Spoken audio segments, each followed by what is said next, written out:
I was a prisoner in a golden cage. Wow. What a powerful line, right? It's a serious warning from someone who learned a very tough lesson the hard way. So, what does it mean for you? Well, let's find out.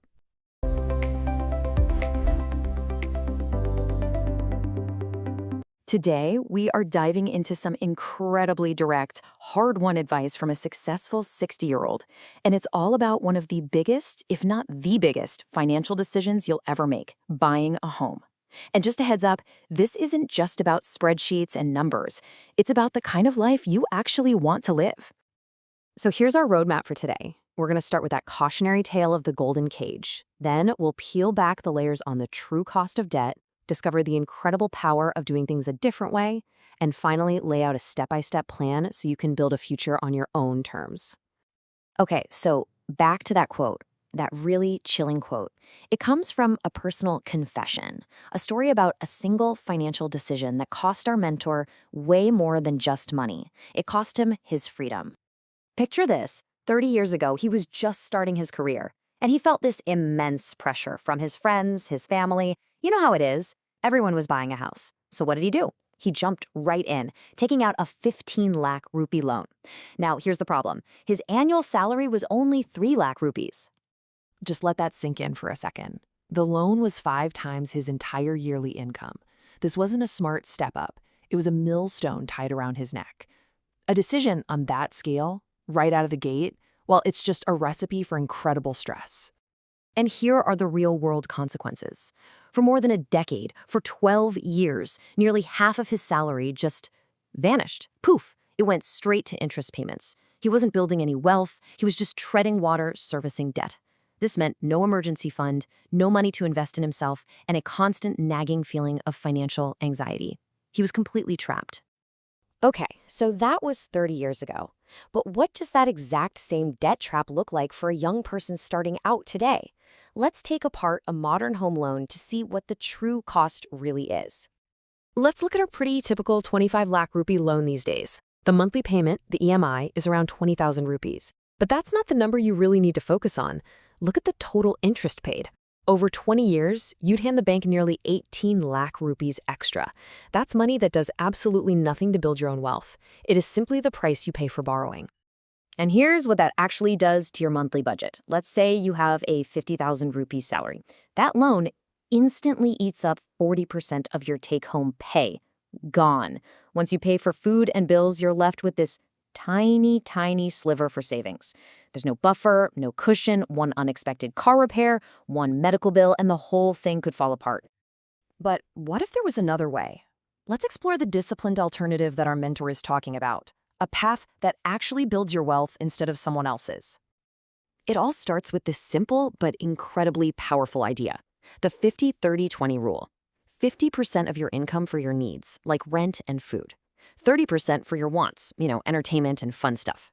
And then the most important part, that last 20%, that's non-negotiable. That's what you pay to your future self through savings and investments. Now, let's just run a little thought experiment with that rule. Imagine you're 25 years old and you start saving just 10,000 rupees a month. And get this, you only do it for 5 years and then you stop. That's it. What do you think happens? So, after those 5 years, you've saved up 6 lakh rupees. That's a really solid start, right? But honestly, that's not the important number. The real magic, the part that changes everything, is what happens when you just let that money sit and work for you over time.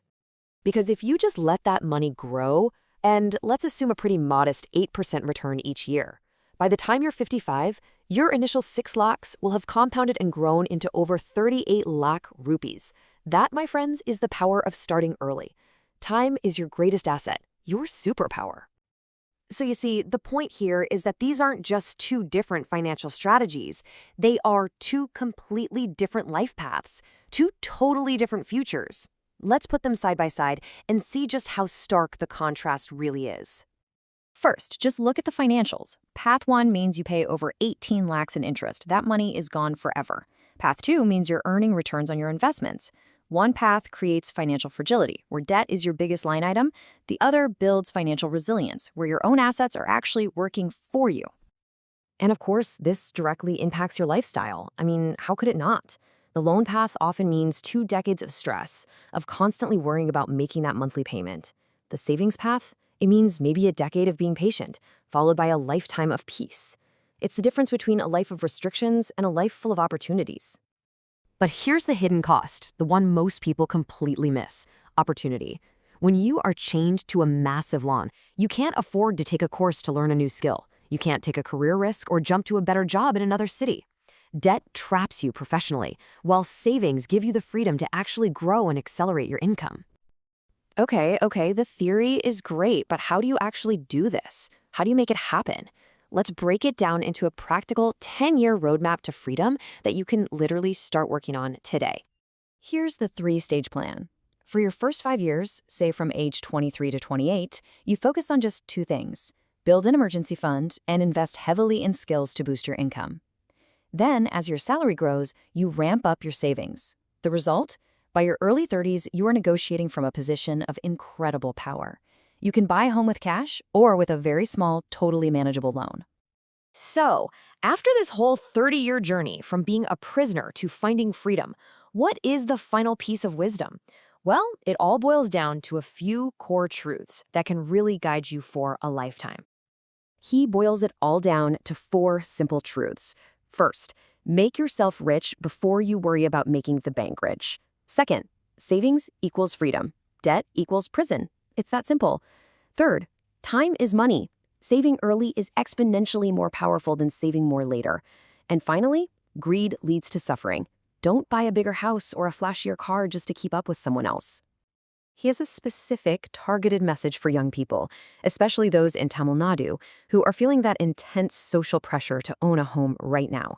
He says, redefine what prestige means. It isn't about owning property, it's about having no debt. It's about being self-reliant and living with peace of mind. Just a few years of hard work for a lifetime of security. So, in the end, it all comes down to this one choice. Path 1, you take a loan now and you sign up for 20 years of financial stress. Or path 2, you patiently save for a few years, leading to a lifetime of peace and freedom. The decision you make in your 20s can literally define the freedom you have in your 60s. The only question left is, which path will you choose? Like, share, and subscribe to Connect and Build. I have already done. Did you guys subscribe?